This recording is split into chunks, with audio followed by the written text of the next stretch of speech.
넌센스 퀴즈를 좀 낼 테니까요. 제가 7문제 정도 낼 건데 다 맞추시는 분은 제가 10만 원 드리겠습니다. 첫째는 형과 동생이 싸우는데 가족 모두 동생 편을 든다. 이거를 뭐라고 말할 수 있을까요? 형편없는 세상이다. 이렇게 얘기하는 거죠. 두 번째는 쥐가 4마리 모였다. 쥐포입니다. 쥐포. 예, 쥐포. 그 다음에 세 번째, 기러기를 거꾸로 하면 기러기예요. 그러면 쓰레기통을 거꾸로 하면 쏟아진다. 아시는 사람들이 가끔 있어요. 네.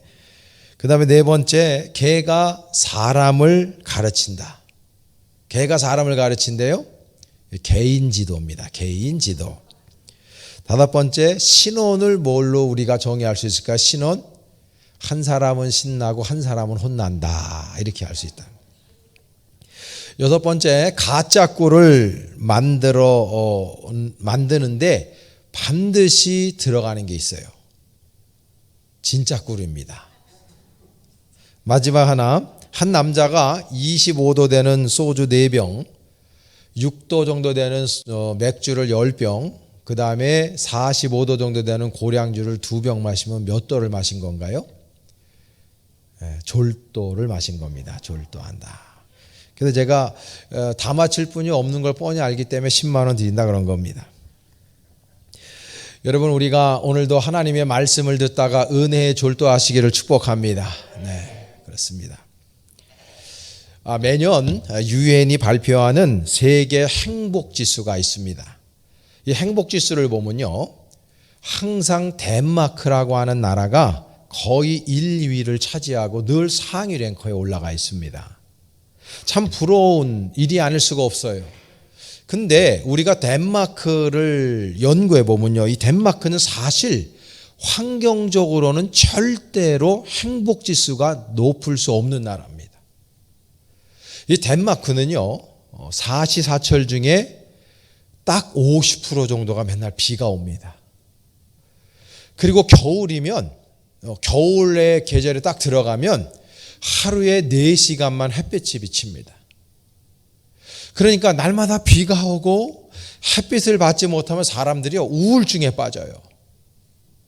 그래서 전 세계에서 우울증 약을 가장 많이 먹는 나라도 덴마크예요. 근데 이 덴마크라는 나라가 행복지수가 날마다 전 세계 탑 클래스에 올라가 있어요.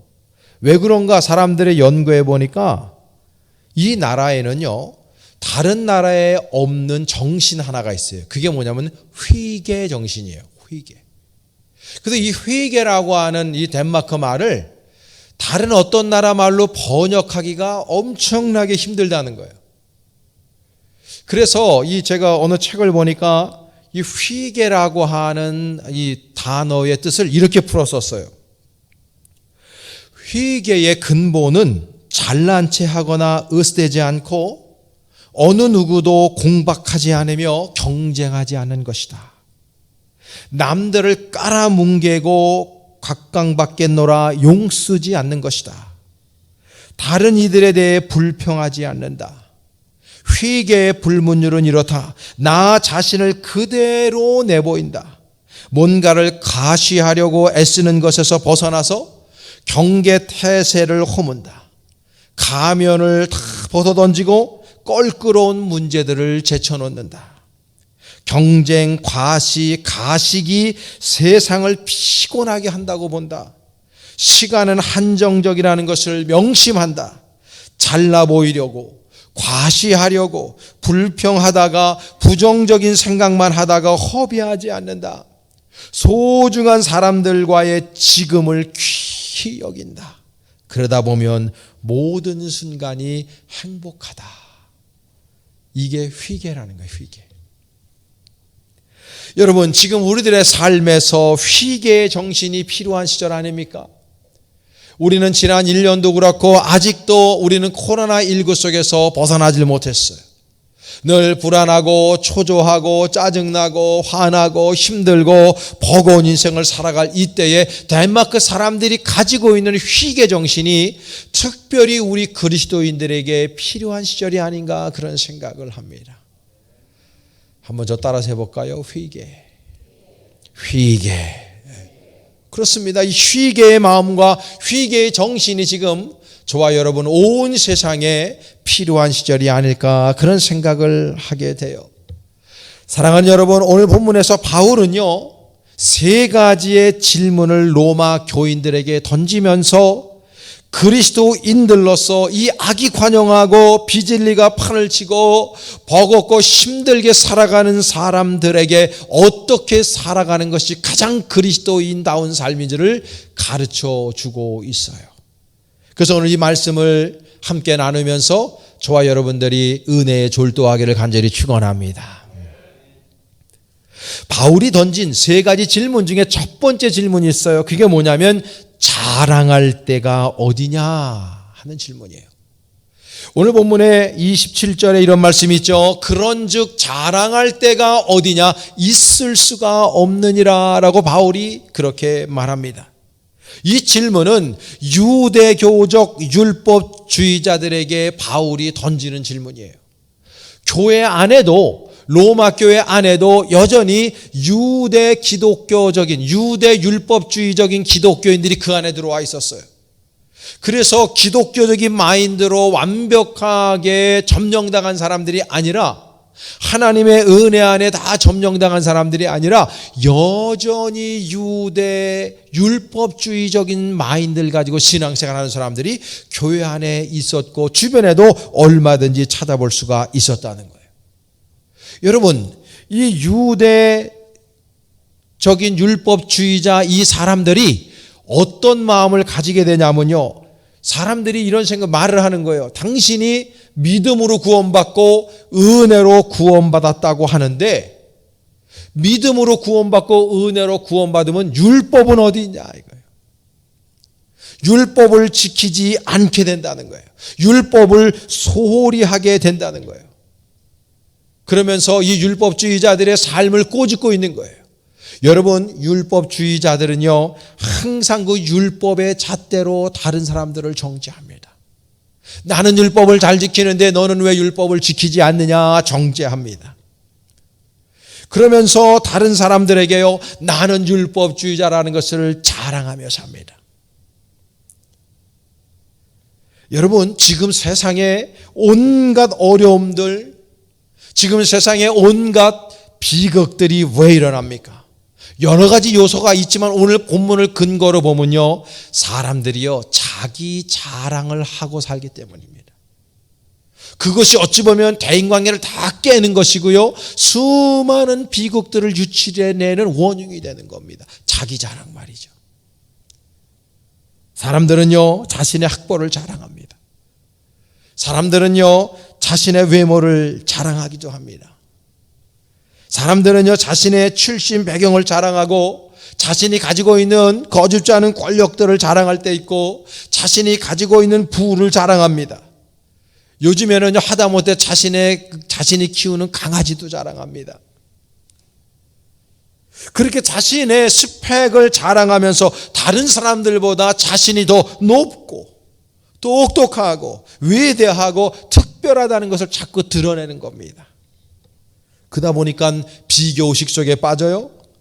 경쟁의식 속에 빠져요. 그러다 보면 어떻게 됩니까? 서로 비난하고 반목하게 되고 서로를 향해서 질투심과 이기심이 불일 듯 일어나게 되면서 모든 대인관계들이 깨집니다. 이거는요 국제관계도 마찬가지예요. 미국이라고 하는 나라가 내가 아주 G1이야. 전 세계에서 우리를 초월할 나라는 없어. 그러면서 중국을 견제하면서 미중 무역전쟁이 지금 한창이고 있지 않습니까, 여러분? 위대한 미국을 만들어낸다고 모든 대통령들이 다 그렇게 이야기하고 있는 거 아닙니까? 여러분, 자기 자신을 자랑하다가 망하는 겁니다. 자기 자신을 자랑하게 되면 대인관계가 깨지고 국제관계도 깨지고 공동체 관계도 깨지는 겁니다.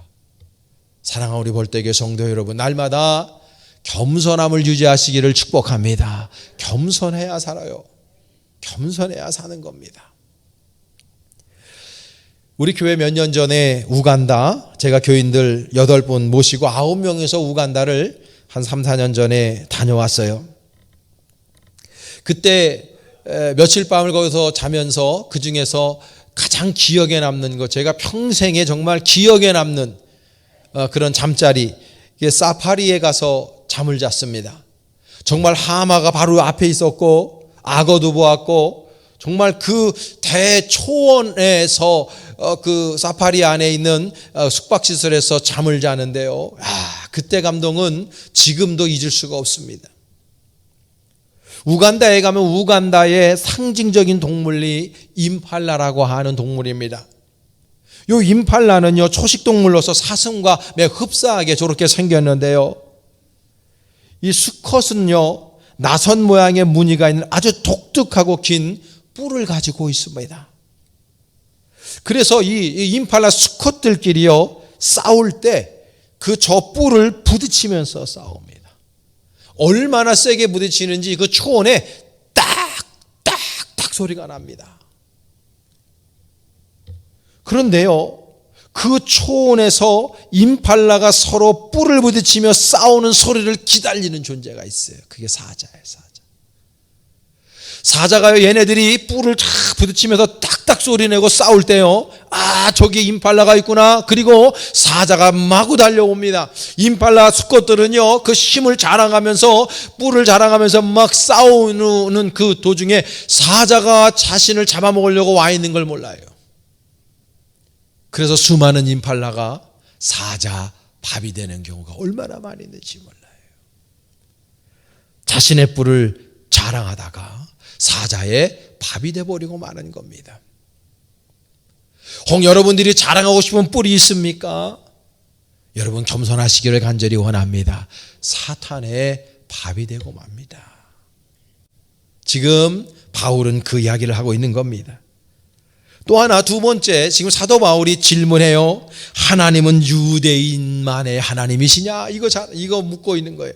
오늘 보면 29절에 보면 하나님은 다만 유대인의 하나님이시냐? 또한 이방인의 하나님은 아니시냐? 이렇게 묻고 있는 겁니다.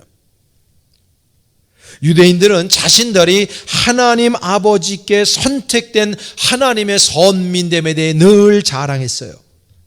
이건 예나 지금이나 동일합니다. 우리 그거 인정해 줘야 돼요. 왜냐하면 전 세계 수많은 국가들 가운데서 유일하게 유대인들을, 이스라엘 사람들을 하나님이 선택해 선민 만드셨으니까. 만약에 우리나라를 하나님이 조선을, 고려를, 삼국시대에 우리나라를 선택하셨으면 좋은데 하나님은 하필이면은 유대 땅을 지목하시고 그들을 선택하셨으니까 그 사람들이 가지고 있는 프라우드는 우리가 인정해 줘야 되는 겁니다. 그런데 이 사람들 그 율법서라든지 아니면 유대인의 랍비의 문서들에 보면 이런 얘기가 있어요. 이방인들은 지옥의 불쏘시개로 태어난 자들이다. 자신들은 하나님의 선민인데 자신들 이외의 모든 국가는 다 젠타일 이방인들이에요. 근데 그 이방인들은요, 지옥의 불쏘시개로 태어난 자들이며 절대 구원받을 수 없는 백성들이라고 그렇게 표현되어져 있어요.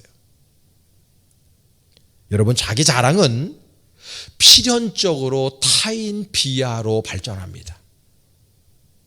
그게 문제인 거예요. 여러분, 누가복음 18장 11절에서 12절의 말씀에 보면 바리새인은 서서 따로 기도하여 이르되 하나님의 나는 다른 사람들과 토색불이 간음하는 자들과 같지 아니하고 이 세리와도 같지 아니함을 감사하나이다. 나는 일에 2번씩 금식하고 또 소득의 11조를 드리나이다 하면서 기도하는 거예요. 여러분, 지금 이 바리새인이 하는 그 기도 속에는요, 겸손이라는 것이 없어요. 진정한 회개의 모습이 없어요. 오로지 다른 사람들과 비교해서 자신의 우월성 그리고 타인의 모자람을 드러내고 있을 뿐입니다. 이게 무슨 기도입니까, 여러분? 기도를 할 수 없는 것이죠. 자기 자신을 자랑하고 자기 자신을 자랑하다 보면 타인을 필연적으로 비하게 되어 있는 거예요. 나 이렇게 잘났어. 너는 나보다 못났잖아. 하면서 으스대는 거예요. 사랑하는 여러분, 인간이 잘났으면 얼마나 잘났습니까? 그저 인간일 뿐이죠. 인간이 모자라면 얼마나 못나요? 그래도 그 사람이 인간인 거예요. 그러니까 우리가 서로 좀 잘난 부분이 있으면 좀 서로 가려주고 서로 자기가 낮추고 다른 사람의 못난 부분을 나의 잘난 부분으로 메꾸고 내가 장점이 있으면 다른 사람의 단점을 메꾸고 나의 단점을 다른 사람의 장점으로 메꾸어 나가고 서로가 서로를 인정하고 서로가 서로를 보듬어주고 서로가 서로를 격려하는 인생, 그것이 바로 진정한 그리스도의 삶 아니겠습니까? 서로 존중하는 거 말이죠. 사도 바울이 로마 교인들에게 지금 그거를 얘기하는 거예요. 서로 존중해야 된다고. 또 하나 세 번째로 사도 바울이 질문하는 내용이 있습니다. 믿음이 율법을 파기하느냐? 이걸 물어요. 오늘 보면 31절에 보면 그런즉 우리가 믿음으로 말미암아 율법을 파기하느냐? 그럴 수 없느니라 이렇게 얘기해요. 여러분, 율법주의자들이 가장 우려하는 게 뭡니까? 사람이 율법을 의지하지 않고 공짜로 얻은 듯한 은혜만 의지하면 자기 노력을 그치고 율법을 무시하지 않겠느냐, 이거를 걱정하는 거예요. 여러분, 영어 성경에 보면 무시한다는 말이 nullify라고 되어 있어요. 이 nullify라고 하는 말은요, 무효화시키는 거예요. 완전히 율법을 무효화시키고 율법을 인정하지 않는 쪽으로 가는 거 아니냐. 율법주의자들이 이렇게 얘기하는 것이죠. 그런데 그 물음에 사도 바울은요, 단호하게 대답합니다. 그럴 수 없느니라. 영어 성경에 보면 not at all. 절대로 전혀 그렇지 않다. 강하게 부정하는 거예요. 지금 사도 바울은 이런 얘기를 하는 거예요. 은혜 받으면 율법을 파괴시키고 율법을 무효화시키는 것이 아니라는 거예요. 아마 은혜 받은 사람들은 다 알 겁니다. 사도 바울이 얘기하는 거예요. 하나님의 은혜를 받으면 율법을 쥐어짜듯이 막 지키는 것들을 자발적으로 은혜롭게 사랑으로 기쁨으로 그렇게 섬길 수 있다는 것을 은혜 받은 사람들은 다 아는 겁니다 라고 바울이 이야기하고 있는 거예요. 벌써 이제 2월 달 첫 번째 주를 맞이했는데요, 지난 1월 달 5주였는데 우리 교회에서 우리 서초 지방에 큰 행사를 3가지를 했습니다. 장로 연수 교육, 그리고 서리 전도사들 교육. 그거 할 때요, 토요일 날마다 저녁마다 그분들이 우리 교회에 왔어요. 다른 교회에서는요, 코로나 때문에 교인들 모이는 것 자체를 교인들이 싫어하니까 못 모였어요. 그래서 지방의 교육부 청무나 임원 목사님들이 한 걱정을 하는 거예요. 왜냐하면 장로님들 연극 교육을 안 하면 장로 진급을 못 시키니까 이거 어떻게 해야 되냐, 너무나 걱정을 많이 하는 거예요. 원래 하기로 했던 교회에서 교인들이 데모를 하는 거죠, 목사님한테. 지금 코로나 전국에 무슨 사람들 모아놓고, 그것도 외부 사람들 모아놓고 교육을 시키냐고. 그래서 제가 그럼 우리 교회에서 하겠다고. 근데 문제는 뭐냐면 이 사람들 오면 특별히 목사님들 같은 경우는 식사를 해야 되고, 장로님들 오시게 되면 뭐 다과를 대접해야 되는데, 다른 교회 목사님들은 여선교회 총회장한테 말도 못 꺼냅니다. 밥 좀 해달라고, 사람들 좀 다과 좀 대접하라고 말도 못 꺼내. 제가 총회장 불러서 얘기를 했습니다. 우리 교회에서 이러이러한 행사를 하는데 총회장님 부탁해요. 우리 김은미 총회장이요, 목사님 걱정하지 마세요. 얼마나 멋지게 행사를 치렀는지. 그리고 1월 30일 날은 우리 지방에서 제일 중역진들 실행부 회의를 우리 교회에서 새벽에, 토요일 날 그것도 새벽에 7시부터 했어요. 그분들요 다 식사 대접을 여선교회에서 얼마나 정성을 다해서 대접을 했는지 목사님들이 또 장로님들이 오셔가지고 깜짝 놀라는 거죠. 여러분, 제가 우리 여선교회 회원들 봉사하시는 모습 보면서 거기 어디에 그 얼굴에요 짜증난다든지 억지로 한다든지 이런 걸 발견해내질 못했어요. 제가 청회장 비롯해서 몇몇 분들에게 감사합니다, 고마워요, 그랬더니 그분들 이구동성 하는 얘기가 저희도 기쁨으로 섬길 수 있어서 너무 감사했다고. 그게 왜 그럴까요, 여러분? 왜 그렇게 이분들이 기쁨으로 섬기고 봉사할까요? 이 코로나 전국에. 다른 교회에서는 아무도 안 하려고 그러는데 은혜 받았으니까 그렇게 하는 거죠. 교회를 사랑하고 하나님을 사랑하고 목사님을 존중하고 하나님 나라 확장을 위해서 은혜 받으니까 그렇게 하는 거예요. 여러분, 은혜 받으니까요, 억지로 하는 게 아니라 기쁨으로 자발적으로 그런 행위들을 하고 있는 것입니다. 근데 율법주의자들은요, 은혜를 못 받으니까 억지로 쥐어짜서 하는 거예요. 일을 하더라도 인상을 팍팍 쓰면서 하는 거예요. 근데 은혜 받은 사람들은 하나님께 은혜를 받았기 때문에 그네들이 하는 모든 일들은 창조적입니다. 미래지향적입니다. 하나님의 나라 확장을 위해서 자기 자신을 완벽하게 드러냅니다. 사명을 따라서 일을 합니다. 날마다 무릎 꿇고 겸손하게 하나님의 뜻을 받듭니다. 주권전이가 일어났기 때문에 하나님께서 나에게 주신 은혜가 얼마나 큰지 형용할 수 없는 은혜 안에 들어갔기 때문에 그 받은 은혜를 그렇게 갚는 삶을 살아가고 있는 것입니다.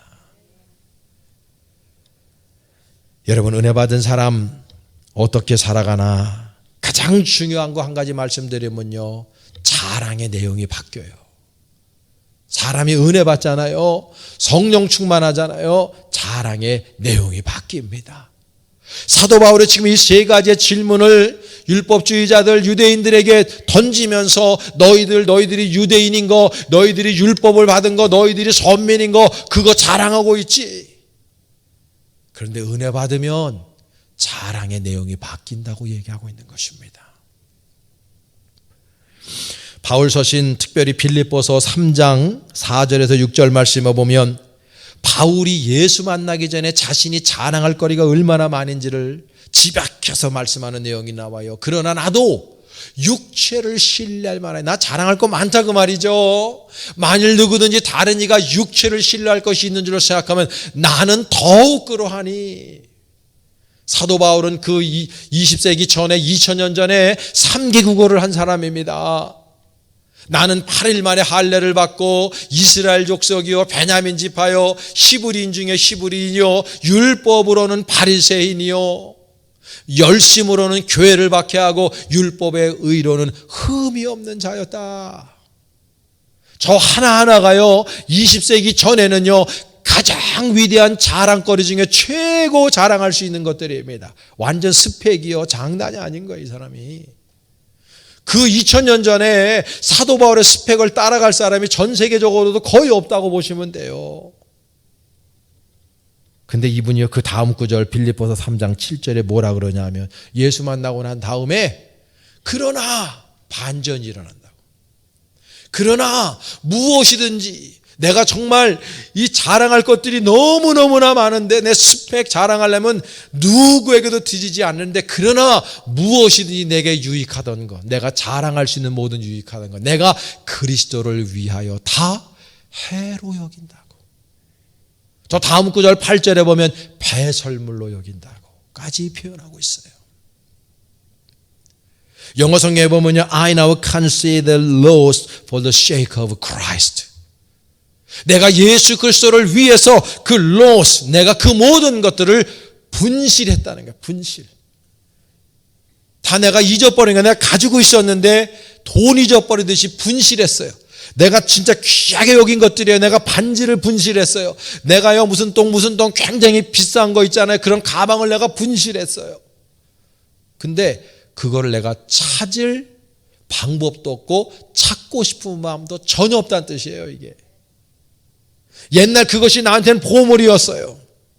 그것이 내가 전부인 줄 알고 살았어요. 율법주의자, 유대주의자, 할례 받은 거, 내가 정말 하나님의 선민이 된 거, 내가 율법에 열심을 부린 거, 이거 내가 부여잡고 세상에서 최고의 자랑거리고 스펙이니까. 근데 바울은요 예수 만나고 난 다음에 자랑거리가 바뀐 거예요. 그런 거 다 내가 분실물 처리해버렸고 찾을 생각도 안 하고 찾을 이유도 없게 됐다는 거예요. 그러면서 갈라디아서 6장 14절에 보면 바울이 이렇게 고백해요. 그러나 내게는 우리 주 예수 그리스도의 십자가 외 결코 자랑할 것이 없으니 그리스도로 말미암아 세상이 나를 대하여 십자가에 못 박히고 내가 또한 세상에 대해 그러하다고. 이제는 내가 십자가에 못 박힌 예수 그리스도만을 자랑하는 사람이 되었다고. 여러분, 자랑의 내용이 바뀌는 겁니다. 은혜 받으면 자랑의 내용이 바뀌는 거예요. 여러분들은 요즘에 무엇을, 누구를, 어떤 것을 자랑하며 사십니까? 스펙을 자랑할 수도 있고, 성공을 자랑할 수도 있고, 부를 자랑할 수도 있어요. 다른 사람들보다 높은 직위에 올라 있어서 권력을 자랑할 수도 있겠습니다. 그러나 여러분, 정말 우리가 은혜 받은 사람이고 진정한 우리가 그리스도인이라면요, 우리는요 예수님을 자랑해야 됩니다. 이건 억지로 시켜서 되는 문제가 아니에요. 은혜 받으면 자동적으로, 은혜 받은 사람들은요 예수 그리스도께서 나에게 어떤 의미인지를 깨닫는 사람들이기 때문에 우리는요 어떤 상황 속에서라도 예수님만을 자랑하게 되는 것입니다. 여러분, 부자 되셔도 돈 자랑하지 마세요. 우리 월대교회 안에 이쁜 분들 많은데 외모 너무 자랑하지 마시고. 아멘도 안 하시네. 나 이쁘다 이거지. 한 60쯤 지나면은, 요즘에는 60은 지나야 될 것 같아. 얼굴에 좀 평준화가 되는데 우리 벌떼교회는 여전히 얼굴에 평준화가 안 돼. 너무 이쁜 분들이 많아요. 지난번에도 목사님들 오셔서 식사하고 가면서 저한테 그러더라고. 벌떼교회는 이쁜 사람이 너무 많대. 그래서 내가 얼굴 좀 보고 뽑는다고 그랬는데, 여러분, 우리가 외모적으로나 육신적으로나 스펙적으로나 자랑할 거 많이 있어도요, 여러분, 우리 은혜 받았잖아요. 할렐루야. 그러면 우리 예수를 자랑해야 되는 것이죠. 한 10년 전부터 미국이나 유럽을 필두로 인권 존중이나 평등을 내세워서 특정 종교의 색채를 최소화해야 한다는 움직임 가운데에서 크리스마스 시즌이 되어도 예수님과 관련된 것은 다 빼버리고 있어요. 지금 미국과 구라파에서. 인사말도요, 크리스마스 때 메리 크리스마스 해야 되는데 그거 특정 종교의 색채가 진하게 드러난다는 표현이라고 얘기하면서 해피 할리데이 이렇게 바꿔야 된다고. 그래서 지금요 유럽에 가서 크리스마스 시즌에 메리 크리스마스 그러면 욕먹습니다. 저 사람 기독교적인 색채를 너무 들이댄다고. 해피 할리데이 이래야 되는 거예요. 미국은 크리스마스 때의 예배를 교회에서 드리지 않습니다. 가정에서 지내야 된다고 가정에서 보내요. 그때부터 미국은 망하는 길로 가고 있는 것입니다. 크리스마스 트리도 거의 하지 않아요. 지금 선진국들은요. 여러분, 지난 한 해 우리는 코로나 때문에, 저가 태어나서 또 여러분들도 마찬가지일 거예요. 여기 연배가 저보다 많으신 분들도 계신데 생전 처음 크리스마스 행사를 교회에서 못했어요. 온라인으로 했어요. 그래도 우리 교회는 좀 나아요. 온라인으로 그래도 할 거 다 했어요. 근데요 마음의 한켠에 너무 안타까운 거죠. 생전 처음 정말 이 예배당에서 크리스마스 이브 행사와 행사를 제대로 못하는 이 안타까운 현실. 며칠 후에 눈이 펑펑 내려서 마음이 조금 풀리더라고요. 그래서 제가 개처럼 나가서 막 이 동네를 막 돌았어요. 세상이 답답하게 변합니다. 다 답답해요. 여기를 봐도 희망이 없고 저기를 봐도 소망이 없고 저기를 봐도 미래가 없어요. 이럴 때 여러분, 우리가 누구를 의지합니까? 누구로부터 소망을 얻습니까? 여러분, 물질이 우리들에게 소망을 줍니까? 그 물질은 우리에게 더 많은 염려와 걱정을 주지 않습니까? 여러분, 명예, 권력, 권불 10년이라 그랬습니다. 다 스쳐 지나가고 마는 것들입니다. 우리들의 스펙, 그것도요, 별 쓸데가 없어요. 그것 때문에 누군가는 소외감을 느끼게 되고 열등감을 만들고 나 자신을 교만하게 만드는 도구에 불과합니다. 사랑하는 여러분, 우리가 진정 그리스도인 되었으므로 저와 여러분들이 일평생 자랑의 조건, 내용이 바뀌어질 수 있기를 축복합니다. 우리는요, 사나 죽으나 주의 것이로다. 주님만을 자랑하고 주님만을 날마다 사모하고 주님만을 앙망하는 삶을 통해서 하나님 아버지 나중에 심판대에 오를 때에 예수님이 하나님 아버지 앞에 우리를 자랑할 수 있도록 만드셔야 됩니다.